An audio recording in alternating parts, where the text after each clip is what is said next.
Jadi Musa oleh mereka dites dengan adanya kasus pembunuhan dan pembunuhnya nggak ditemukan, mereka memanfaatkan untuk ngetes kenabian Musa.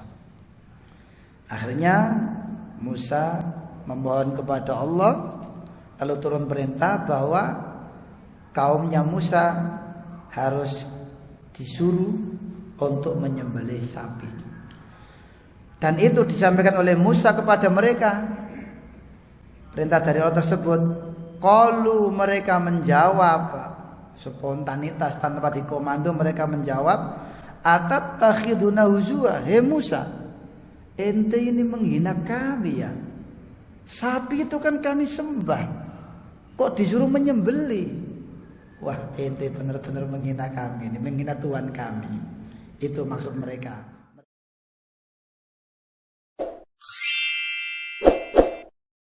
Assalamualaikum warahmatullahi wabarakatuh.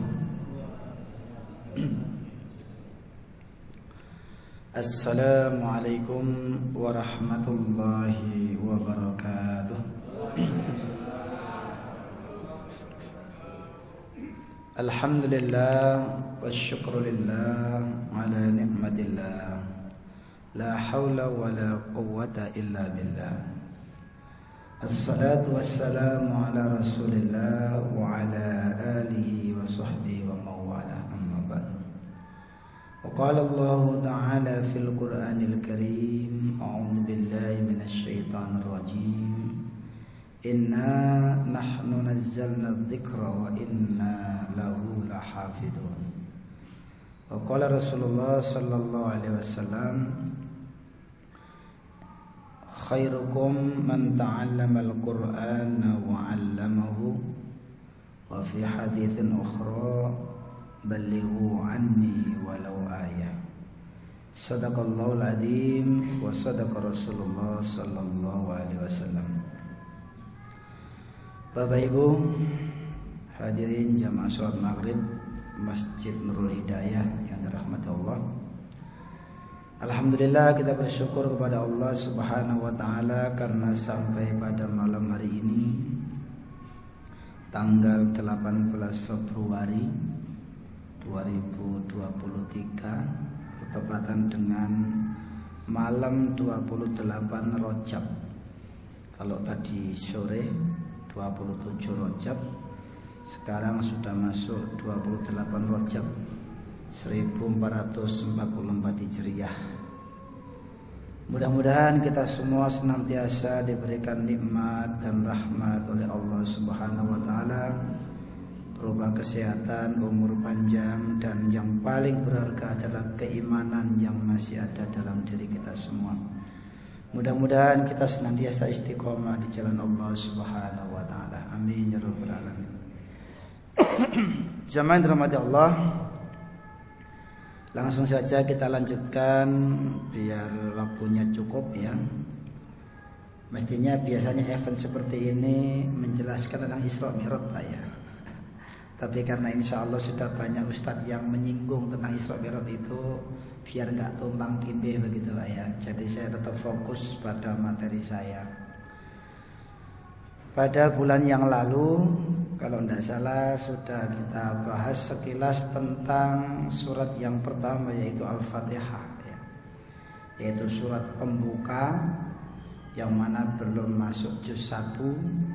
Dan sekarang kita mulai surat nomor 2, mulai juz 1. Jamaah yang dirahmati Allah, jika Rasulullah Muhammad SAW secara tuntas, lunas menyampaikan tentang Al-Quran kepada umatnya saat itu, yang disebut sahabat ya. Jadi para atau orang Islam yang pada saat itu menangi bertemu dengan Rasulullah, itu disebut sebagai sahabat. Sedangkan generasi yang tidak pernah bertemu Rasulullah tapi pernah berjumpa dengan sahabat Rasulullah disebut tabi'in. Sedangkan generasi berikutnya yang tidak pernah bertemu dengan sahabat tapi bertemu dengan orang yang pernah bertemu dengan sahabat disebut tabi'ut tabi'in.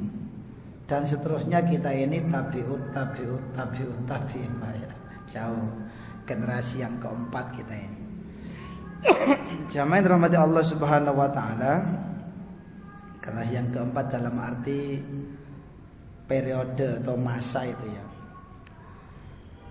Dulu kita sudah bahas Al-Fatihah, kemudian kita sekarang masuk Al-Baqarah ini. Kalau kita menginginkan tuntas para jamaah sekalian, berarti minimal 23 tahun, Pak.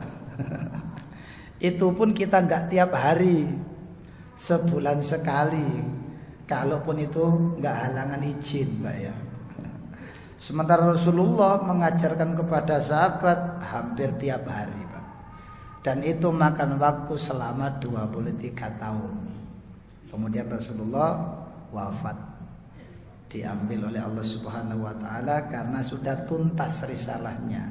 Quran sudah sempurna, Al-Islam sudah sempurna, sehingga Rasulullah kembali kepada Allah Subhanahu wa taala. Dari situ saya menyimpulkan bahwa Rasulullah itu tidak pernah berdoa kepada Allah minta umur panjang, Pak ya.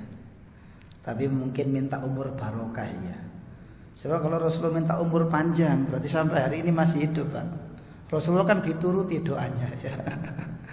Ya baik. Jadi memang kemudian Rasulullah bersabda bahwa jika ingin umur panjang maka perbanyaklah silaturrahim. Itu maknanya dua. Ada yang mengartikan karena rajin silaturahim umurnya jadi panjang gitu ya. Mestinya mati tahun 50 usia 50, karena suka bersilaturahim jadi ditunda jadi 70 gitu. Ada yang memahami seperti itu memang. Karena kita tidak tahu hakikatnya berapa kan ya. Tapi ada makna yang kedua, yaitu walaupun orangnya sudah wafat tapi kebaikannya dikenang oleh banyak orang, kebaikannya mengalir terus. Ya 3 hal itu, sedekah jariyah, ilmu yang bermanfaat, anak yang soleh.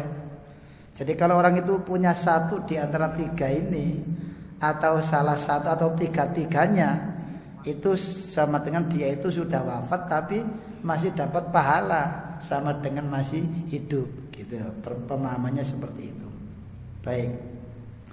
Jamaah dirahmati Allah Subhanahu wa taala. Jika kita masuk pada surat Al-Baqarah, sudah saya sampaikan bahwa kita akan mencoba menelusuri dari pemberian nama surat tersebut para jamaah sekalian. Jadi Al-Fatihah, kenapa disebut Al-Fatihah? Kemudian Al-Baqarah, kenapa di sana diberi nama Al-Baqarah? Ali Imran, kenapa diberi nama Ali Imran, dan seterusnya. Tentu penamaan tersebut tidak sembarangan para jamaah sekalian.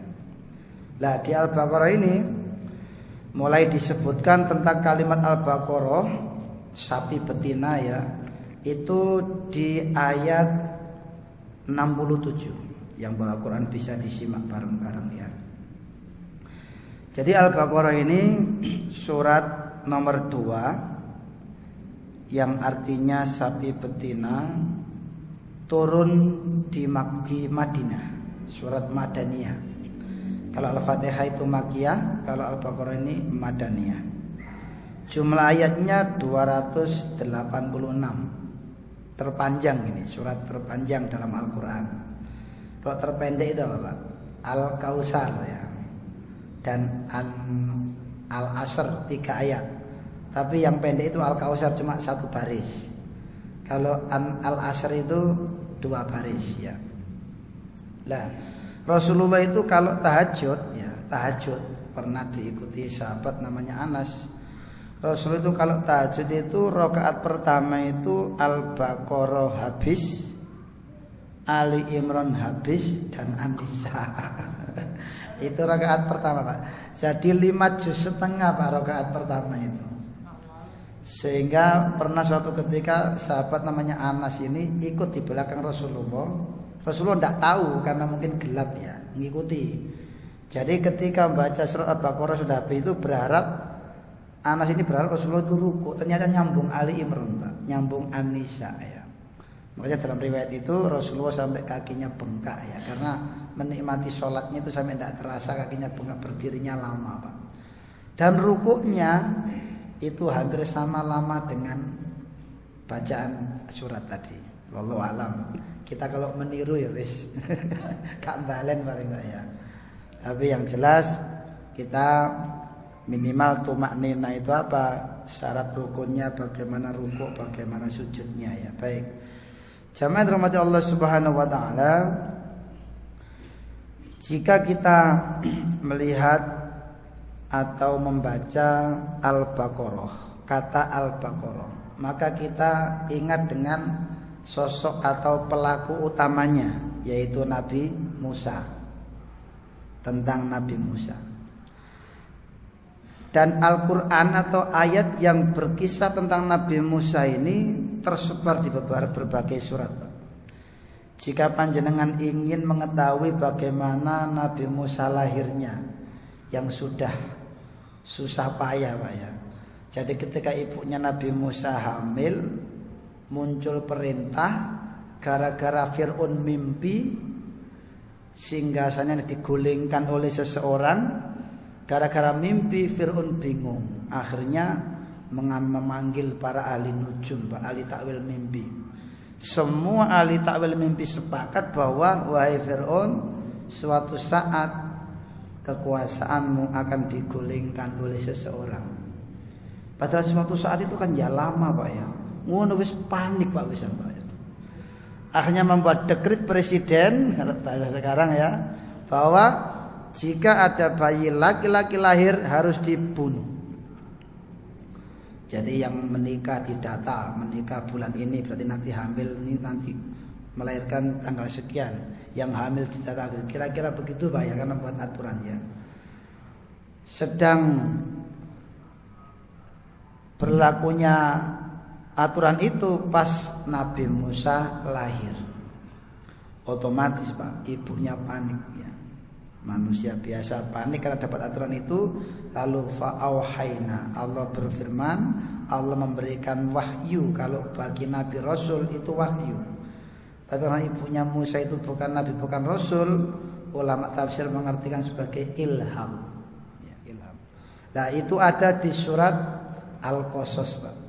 Jadi kalau ingin membaca atau tahu kisah tentang bagaimana Musa lahir, kemudian dihanyutkan ke sungai Nil itu, lalu terdampar di kerajaan, malah ya, luar biasa. Tuh, jadi itu awal atau pertama kali proses bagaimana Nabi Musa lahir kemudian dihanyutkan. Kalau ingin melihat kisah bagaimana Nabi Musa melawan tukang sihirnya Fir'aun, nah, itu bisa dibaca di surat Toha. Bagaimana Nabi Musa mencari seseorang kemudian bertemu dengan seorang bernama Nabi Khidir, itu ada di surat Al-Kahfi. Lah, sedangkan Nabi Musa menyembelih sapi betina, ini ada di surat Al-Baqarah. Nah, baik, kita awali di surat Al-Baqarah ayat 67. A'udzu billahi minasyaitonir rajim. Wa id qala Musa liqaumihi innallaha ya'murukum an tadbahu baqarah. Ada kalimat Baqarah di situ, nama surat ya. Qalu atatakhiduna huzwa. Qala a'udzu billahi an akuna minal jahilin. Jadi Al-Baqarah ini, kisah sapi ini diabadikan oleh Allah dalam Al-Qur'an. Tentu ada maksud dan ada pelajaran yang berharga, sehingga sampai hari ini ada kaum penyembah sapi. Sampai-sampai karena ada masalah besar tahun kemarin Idul Adha itu, Muslim India tidak boleh berkorban sapi Pak, tidak boleh menyembelih sapi karena ada yang merasa dihina. Loh, kok aneh ya, wong ajaran agama orang lain kok menganggap menghina agama mereka, itu kan lucu. Kita aja Pak disebut sebagai domba-domba yang sesat, tidak masalah. Memang itu bahasa mereka, kita tidak boleh campur-campur urusan mereka. Sama dengan orang di luar Islam, tidak boleh kemudian Quran harus dirubah, Quran itu teroris, tidak bisa, karena bukan wilayah mereka. Jadi kita disebut oleh mereka domba-domba yang sesat, ya santai aja, Pak ya. Karena itu sudah menjadi ajaran mereka. Kita tidak boleh, malah kita nggak bisa melarang mereka, Pak. Baik, zaman rahmat Allah Subhanahu Wa Taala.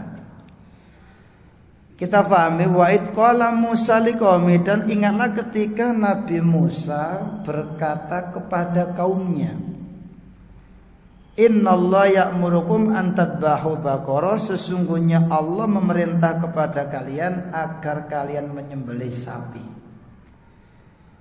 Jadi dalam ayat ini ada peristiwa para jamaah sekalian, bahwa pada saat itu ketika Nabi Musa diutus oleh Allah, dan di antara mereka kaumnya itu banyak yang meragukan Nabi Musa dalam tanda kutip karena gengsi.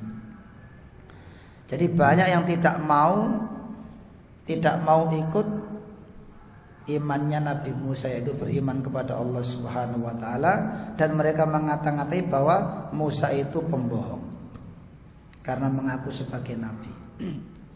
Lah, suatu ketika para jamaah sekalian ada kasus, yaitu ada pembunuhan yang mana yang dibunuh itu oleh orang lain, si pembunuhnya tidak diketahui. Jadi ada orang mati tapi pembunuhnya tidak diketahui siapa. Akhirnya dalam kesempatan itu dimanfaatkan oleh Bani Israel yang tidak mau beriman kepada Musa itu. Kesempatan itu dimanfaatkan. Nah, ini untuk menguji kenabian Musa ini. Jika Musa itu benar-benar nabi, dia pasti bisa menemukan siapa pembunuhnya. Jadi orang itu kalau kadang dianggap sakti, Pak ya, gak percaya ini gak dibuktikan gitu, Pak ya. Ini masalah kenabian, bukan masalah kesaktian ya, masalah kenabian. Jadi Musa oleh mereka dites dengan adanya kasus pembunuhan, dan pembunuhnya gak ditemukan, mereka memanfaatkan untuk ngetes kenabian Musa. Akhirnya Musa memohon kepada Allah, lalu turun perintah bahwa kaumnya Musa harus disuruh untuk menyembelih sapi. Dan itu disampaikan oleh Musa kepada mereka. Perintah dari Allah tersebut, qalu, mereka menjawab, spontanitas tanpa dikomando, mereka menjawab, atattakhiduna huzwa, he Musa, ente ini menghina kami ya. Sapi itu kan kami sembah, kok disuruh menyembelih? Wah, ente benar-benar menghina kami, ini menghina Tuhan kami. Itu maksud mereka. Mereka merasa dihina karena sapi yang mereka simbolkan sebagai kesucian, sebagai Tuhan, kok disuruh menyembelih, Pak. Akhirnya Musa menjawab, qala a'udzu billah an akuna minal jahilin. Wahai kaumku, aku berlindung kepada Allah, aku ini bukan orang bodoh. Jadi tidak mungkin saya memerintahkan begini kalau bukan karena perintah Allah. Saya nggak pakai hawa nafsu saya ini pakai perintah Allah gitu, kalau bahasa mudahnya yang lain. Akhirnya para jamaah sekalian, ya mungkin mereka penasaran juga, Pak, apa hubungannya wong mencari pembunuh kok nyuruh menyembelih sapi? Sehingga mereka itu setengah menerima setengah tidak. Baiklah Musa, kalau begitu kami setuju dengan perintahmu. Padahal para jamaah sekalian, seandainya perintah tadi dilaksanakan langsung, selesai Pak urusan, Pak. Tapi karena mereka itu ragu-ragu antara menerima dan tidak, karena nggak tahu hubungannya, wong mencari pembunuh kok suruh menyembelih sapi. Akhirnya mereka membuat syarat yang supaya perintah itu tidak jadi dilaksanakan. Syarat pertama adalah mereka mengatakan, qalu du'u lana rabbaka yubayyin lana ma hiya. Hei Musa, coba minta tolong, minta kepada Tuhanmu informasi sapi yang bagaimana yang harus kami sembelih itu? Qala innahu yaqulu innaha baqaratul la faridun wala bikr awanum baina dzalik. Hai kaumku, sapi itu, jadi di sini seakan-akan ada dialog langsung Pak ya, dari Musa dengan Allah dengan kaumnya, seakan-akan begitu bahasa langsungnya. Ini bahasa tidak langsung namanya ya. Allah berfirman bahwa sapi itu tidak tua, tidak muda, tengah-tengah antara tidak tua, tidak muda. Kalau sekarang itu usia berapa Pak kira-kira? 30, 35 Pak ya. Disebut enggak tua, enggak muda itu ya. Anggaplah begitu. Kalau ini ya, ini sapi ya. Sapi itu tidak tua, tidak muda, awanum baina dzalik, tengah-tengah. Faf'alu ma tu'marun, sudah laksanakan. Pokoknya sapinya enggak tua, enggak muda. Tapi mereka masih ngeyel Pak, Bani Israel. Jadi tujuannya mereka ngeyel itu agar nggak jadi menyembelih gitu maunya seperti itu. Tapi satu sisi mereka penasaran ya. Qalu ud'u lana rabbaka yubayyin lana ma launuha. Hei Musa, jelas sapinya tidak tua tidak muda. Tapi sapi kan warnanya akeh. Ada yang putih, ada yang hitam, ada yang belang-belang, ada yang putih jadi coklat, mergo didiangi para jamaah sekalian ya. Dikasih asap itu loh Pak ya. Bagaimana warna sapi itu? Warnanya bagaimana? Malaunuha. Qala innahu yaqulu innaha baqaratun safra'u faqiun launuha tasurrun nadirin. Baik. Sapi itu warnanya kuning tua. Setiap orang melihatnya pasti senang. Jadi kuning emas Pak. Kuning tua itu seperti kuning emas. Setiap orang melihat pasti senang, langsung naksir. Dalam kisah yang panjang, kisah Israiliyatnya, artinya di dalam Quran nggak dijelaskan Pak, tapi dalam tafsir dijelaskan. Akhirnya mereka ini masih belum itu juga belum mantap gitu, masih dicari syarat yang lain. Hei Musa, oke, tidak tua tidak muda, oke. Kuningnya kuning tua, oke. Tapi masih belum jelas itu. Masih samar bagi kami. Sapi itu belang-belang warnanya itu loh, kuning belang atau kuning mulus. Atau sapi itu pernah dipakai membajak sawah atau tidak. Memang sapi kan sejak dulu dibuat seperti itu Pak ya. Qalu ud'u lana rabbaka yubayyin lana ma hiya innal baqarata syabaha alaina. Hei Musa, masih belum jelas. Wa inna insyaallah lamutadun. Mudah-mudahan setelah syarat terakhir ini kami akan mendapat petunjuk yang jelas. Akhirnya Musa menjawab berdasarkan perintah dari Allah. Qala innahu yaqulu innaha baqaratun la dalulun tusirul ardo wala taskil hars. Baik, sapi itu tadi tidak tua tidak muda, warnanya kuning tua, sapi betina tadi ya, tidak mengalami kepayahan karena dipakai membajak sawah dan tidak dipakai untuk mengairi tanaman. Enggak pernah dipakai membawa beban Pak. Jadi sapi itu enggak pernah dipakai membajak, enggak pernah dipakai angkat-angkat beban atau membawa beban berat. Sapi pingitan ini Pak ya. Sapi pingitan ya. Musallamatul la syatafiyya, terlepas dari kecacatan, tidak belang, tidak cacat sedikit pun. Qalul ana cita bil haqq. Baru kemudian mereka mengatakan, "Hei Musa, sudah cukup. Anda membawa berita atau perintah yang benar, kami siap melaksanakan." Tapi hampir-hampir mereka itu tidak bisa melaksanakan Pak, karena diriwayatkan itu nggak nemu-nemu Pak. Jadi mencari dari pelosok desa, masuk kota, keluar kampung, masuk kampung, naik gunung, turun gunung Pak. Singkat cerita, ada seekor sapi setelah dengan pencarian panjang tadi, Ada seekor sapi yang dimaksud kuning tua, tidak muda, tidak pernah dipakai kerja, pokoknya sesuai yang diperintahkan tadi. Akhirnya sapi itu milik siapa para jamaah sekalian? Milik seorang ibu janda, punya seorang anak yang sudah yatim, bapaknya sudah meninggal. Akhirnya ditawar sapi itu, ternyata sapinya tidak akan dijual.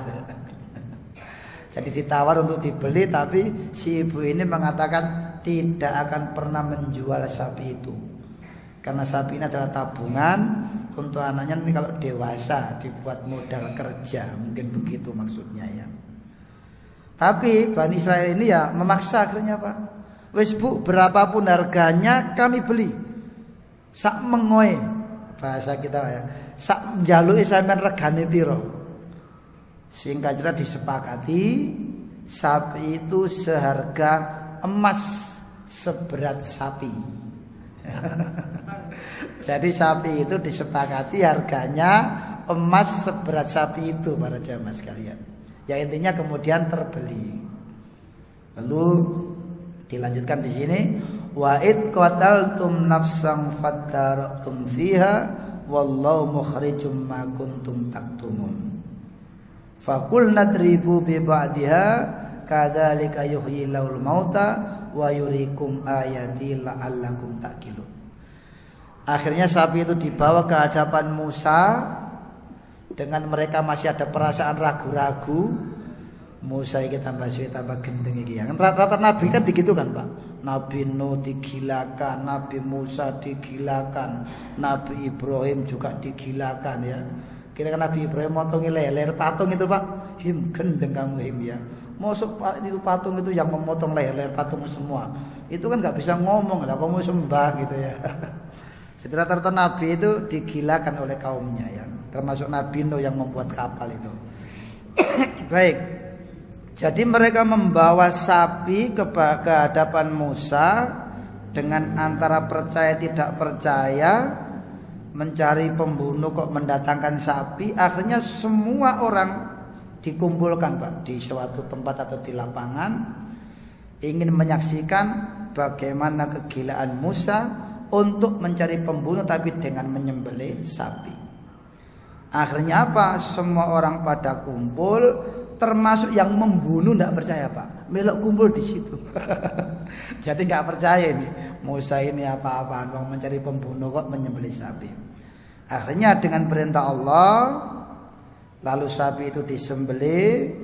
Setelah disembelih, semua orang pada kumpul, lalu jenazah mayat itu tadi yang dibunuh itu ditaruh di semacam papan gitu ya. Kemudian sapi disembelih, fakul nadribu bi ba'diha. Setelah disembelih, ambil bagian dagingnya. Ini ulama tafsir berbeda-beda pendapat. Ada yang mengatakan ambil bagian ekornya, Pak. Ada yang berpendapat ada yang ambil bagian sampilnya. Ada yang berpendapat bagian yang lain. Pokoknya bagian dari daging sapi itu. Lalu dipukul-pukul Pak, ditepuk-tepuk gitu mungkin ya, ditepuk-tepuk atau bahasanya dipukul di sini. Akhirnya karena semua tidak percaya, jenazah mayat itu bangun, tanya siapa yang bunuhmu? Itu orangnya.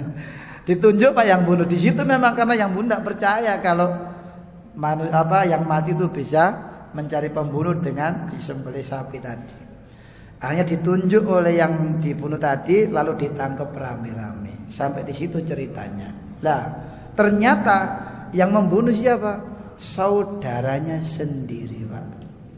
Perkara warisan. Perkara dunya, Pak ya.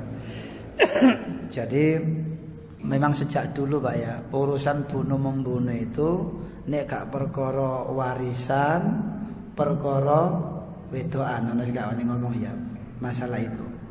Sampai-sampai dalam Quran itu dipelesetno, Pak.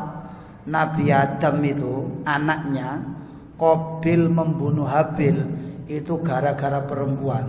Keliru itu, Pak. Itu Israiliyat itu tafsirnya ya. Bukan. Jadi Qabil membunuh Habil itu karena iri dengki, karena kurbannya Qabil tidak diterima oleh Allah. Itu Qur'annya. Sedangkan kurbannya Habil diterima oleh Allah karena yang baik-baik. Jadi Habil itu berkurban dari hasil panen yang baik-baik, sementara Qabil berkurban dari binatang ternak yang jelek-jelek, yang sakit-sakitan gitu loh Pak. Sehingga kurbannya Habil diterima oleh Allah, kurbannya Qabil enggak diterima. Itu Qabil kemudian sakit hati membunuh Habil. Jadi bukan karena rebutan perempuan yang kawin silang, itu bukan. Itu kemasannya para kiai biasanya itu supaya rame ceritanya para jamaah sekalian. Kalau Qur'annya menyebut masalah kurban ya. Jamaah dirahmati Allah Subhanahu wa taala. Jadi dari kisah tadi, padahal umat Nabi Musa itu sudah ngomong, "Hei Musa, jika kamu bisa menemukan pembunuhnya, berarti kamu benar-benar nabi dan kami akan beriman." Itu janjinya Pak. Tapi setelah terbukti pembunuhnya diketemukan, mereka tetap ayat berikutnya, summa qasat qulubukum mim ba'di dzalika fahiya kal hijarati au asaddu qaswa. Kemudian kalian tetap ingkar, hati kalian seperti batu, mengeras seperti batu, padahal setelah melihat bukti-bukti nyata tadi, dan hati kalian itu seperti batu, bahkan lebih keras daripada batu. Kalau bahasa kita Pak ya, orang itu keras kepala itu Pak ya. Jadi sebutannya bukan keras hati tapi keras kepala. Dalam pikirannya kan di sini Pak ya. Jamaah dirahmati Allah Subhanahu wa taala. Kemudian wa inna minal hijar, padahal batu itu walaupun keras itu masih bisa kalah dengan air Pak. Contohnya kisahnya Ibnu Hajar Al-Asqalani yang pengarang Bulughul Maram itu loh ya. Ibnu Hajar, makan Ibnu Hajar anake watu. Itu bukan nama aslinya Pak. Jadi Ibnu Hajar ini seorang santri yang belajar kepada seorang kiai. Kalau sekarang ya istilah anak pondok gitu Pak ya. Sudah belajar lama enggak dapat ilmu Pak. Kemudian Ibnu Hajar ini sedikit putus asa, akhirnya pergi Pak, kabur dari pesantren ya. Kabur dari kiainya lah pokoknya gitu. Di tengah-tengah perjalanan kabur itu kemudian kemalaman atau nginap, dia masuk gua. Di gua itu dia menemukan batu yang jeglong tengah, yang lubang tengah. Dari situ dia berpikir Pak, batu ini lubang. Tidak mungkin lubangnya ini lubang asli ya Pak. Hanya dilihat dari atas ternyata ada air yang menetes. Jadi batu itu bisa lubang gara-gara air menetes. Logika kedua, tidak mungkin netesnya 1 hari 2 hari. Jelas netesnya bertahun-tahun ini. Dari situ Pak dia menyimpulkan, akhirnya nek ngono aku belajarku kurang suwe. Akhirnya kembali ke kiainya lagi. Dari situlah kemudian ilmu itu seperti langsung masuk gitu Pak. Nah dari situ kemudian beliau jadi ahli hadis, dinamakan Ibnu Hajar Al-Asqalani. Jadi anaknya watu Pak.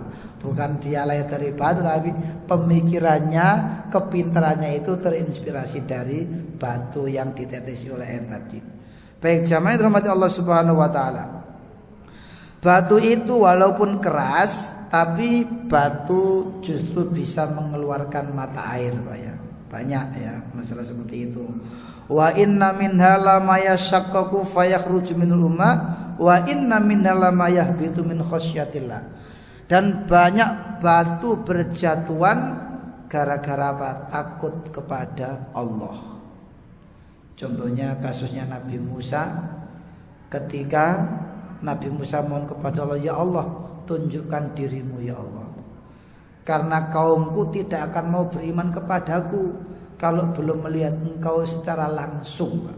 Bayangkan Wong Bani Israil iki nemen bahaya. Hei Musa, aku tidak akan beriman kepadamu sebelum Allah nampak langsung di depan kita.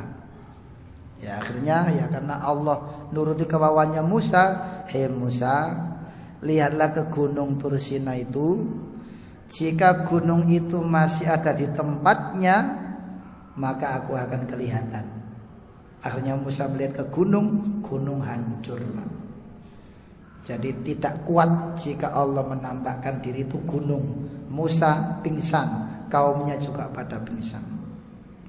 Jemaah dirahmati Allah Subhanahu wa taala. Jadi sampai di situ kisah tentang sapi yang disembelih sebagai sarana untuk mencari pembunuhnya, salah satu kaumnya Nabi Musa, dan mereka kaumnya berjanji jika pembunuhnya ketemu mereka akan beriman. Tapi ternyata mereka tidak beriman. Akhirnya Allah memvonis mereka bahwa hati mereka keras melebihi batu. Dalam kisah yang lain mereka disebut apa? Kunu qiradatan khasiin. Jadilah monyet-monyet yang hina. Gara-gara apa? Berjanji besok beribadah, besoknya waktunya banyak ikan, Pak. Ikan minggir. Berjanji besoknya lagi, ikan minggir lagi. Akhirnya apa? Janji-janji tok kepada Allah Subhanahu wa taala. Itulah Bani Israil. Baik, monggo yang mau diskusi atau menambahi ya. Sebab biasanya kalau cerita sejarah itu pertanyaannya wangil pada sejarah itu. Lek masalah fikih itu biasanya pertanyaan banyak itu. Monggo kalau ada yang mau menambahi tentang kisah tadi, Pak. Sebab kisahnya Nabi Musa itu ada dua macam. Ada yang bisa difahami sebagai fakta gitu ya. Ada yang bisa difahami sebagai simbol atau bahasa-bahasa kiasan. Monggo para jamaah sekalian, jika ada yang ingin berdiskusi. Monggo Pak, itu Pak di belakangnya tiang.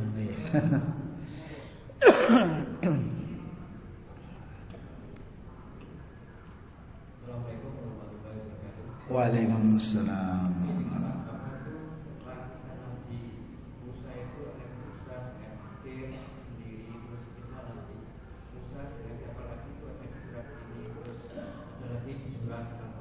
Iya. Iya. Apa maksudnya Pak ya? Iya. Iya. Iya. Ya, baik. Memang sudah sering disampaikan oleh para mufasir atau kiai-kiai atau di buku-buku ya, bahwa Al-Quran itu salah satu cara menjaga.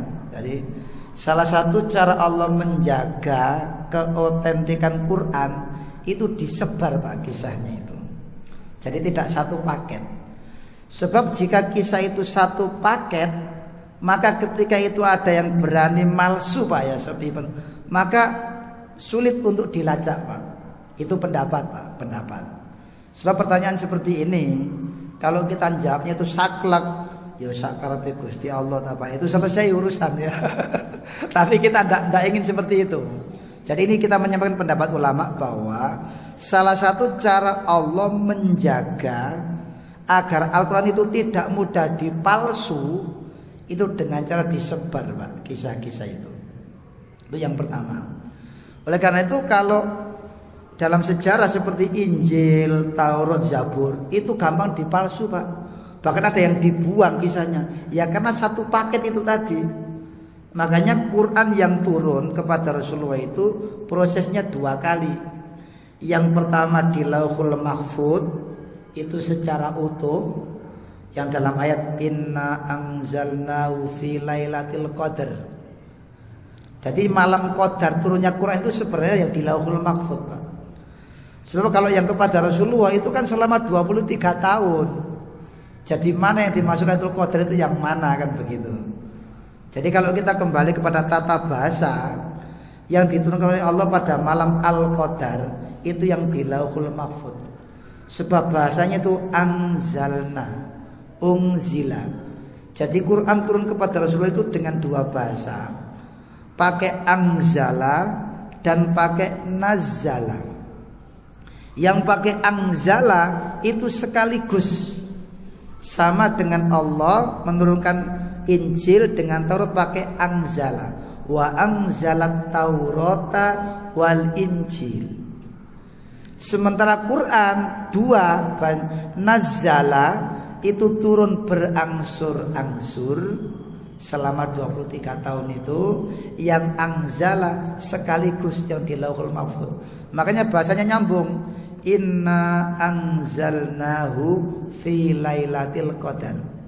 Sesungguhnya kami menurunkan Al-Quran, itu jika ditambahi bahasa tata bahasanya secara langsung fi lailatul qadar di Lauhul Mahfuz.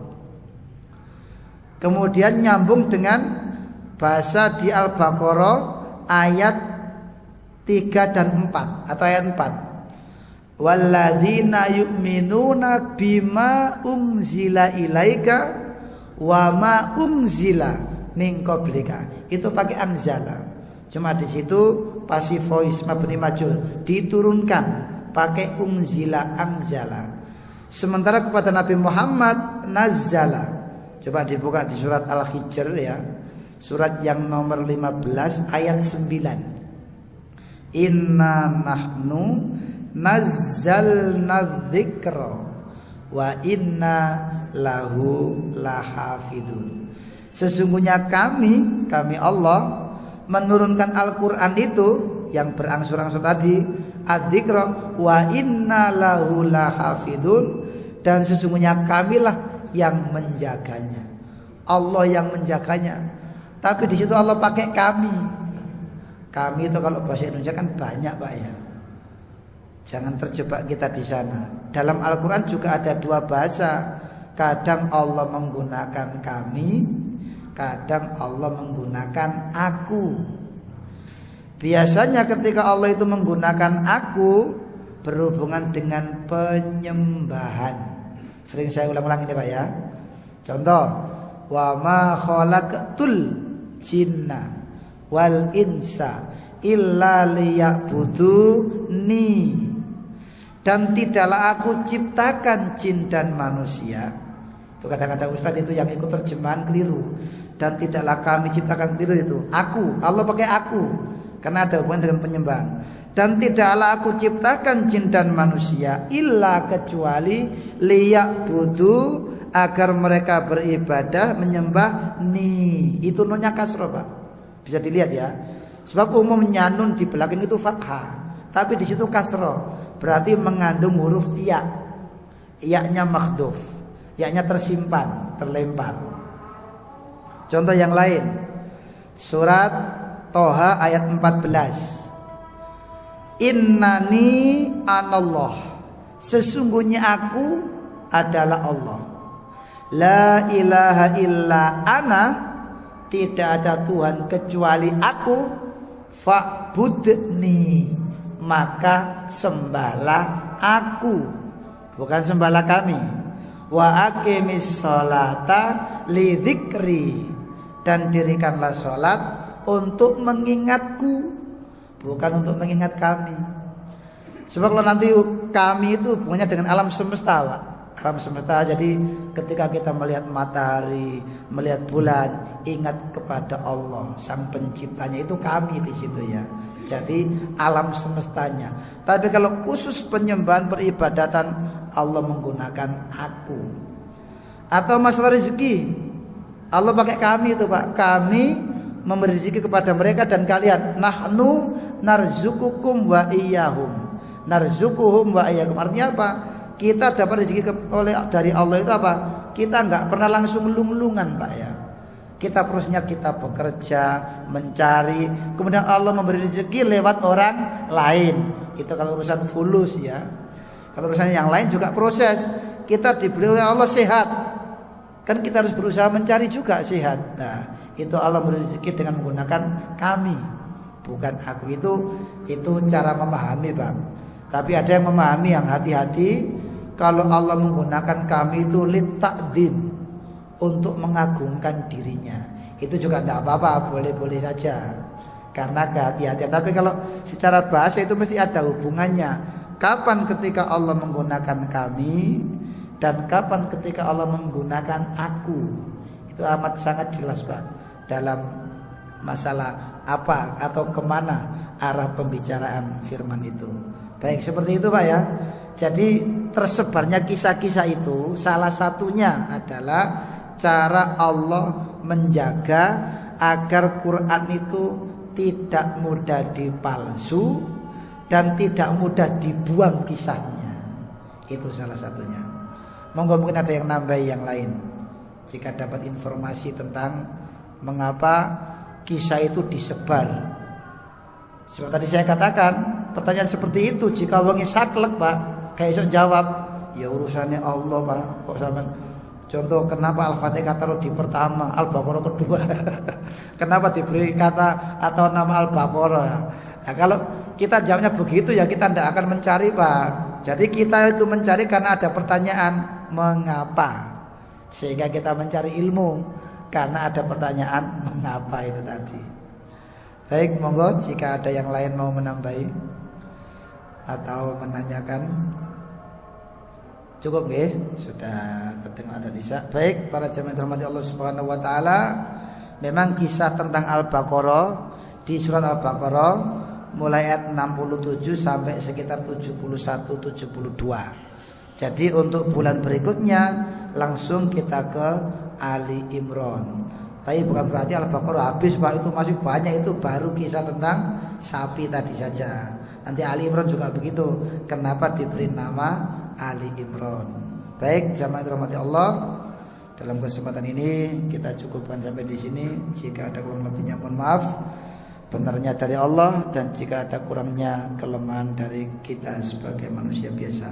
Walafu minkum, subhanakallahumma wa bihamdika, asyhadu an la ilaha illa anta, astaghfiruka wa atubu ilaik. Rabbana atina fid dunya hasanah wa fil akhirati hasanah wa qina adzabannar. Wa qina adzabannar. Wa qina adzabannar. Walhamdulillahirabbil alamin. Assalamualaikum warahmatullahi wabarakatuh.